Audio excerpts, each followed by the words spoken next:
పరాభావనామ సంవత్సరంలో సింహరాశి వారికి అత్యంత అద్భుతంగా కొన్ని విషయాలు జరగబోతూ ఉన్నవి.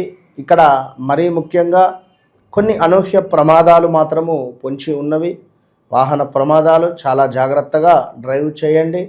మీరు మంచిగా వెళ్ళినా ఎవరైనా వచ్చి మీకే డ్యాష్ ఇవ్వచ్చును కనుక ముందు వెనుక చూసుకొని ముందుకు వెళ్ళండి.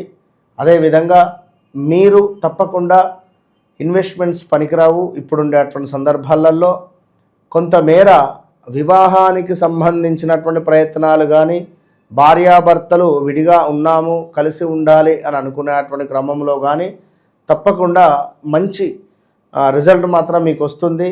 సో ఏది ఏమైనా కూడా ఈ ఉగాది నుండి ఒక 11 రోజులు దేవీ ఖడ్గమాల స్తోత్ర పారాయణం చేయండి. రోజుకు 11 సార్లు పారాయణం చేసేయండి. మీరు గంధ తైలముతో దీపారాధన, అదేవిధంగా ఇప్ప పువ్వుతో దీపారాధన చేస్తూ ఈ 11 రోజులు మరి అమ్మవారుకు పటిక బెల్లం కానీ, అదేవిధంగా కొంత తేనెను కానీ, ఖర్జూర కానీ నైవేద్యంగా పెట్టండి. చాలా అంటే చాలా ఉన్నతమైనటువంటి పొజిషన్కు వెళతారు. మీ మనసులో కోరిక నెరవేరుతుంది.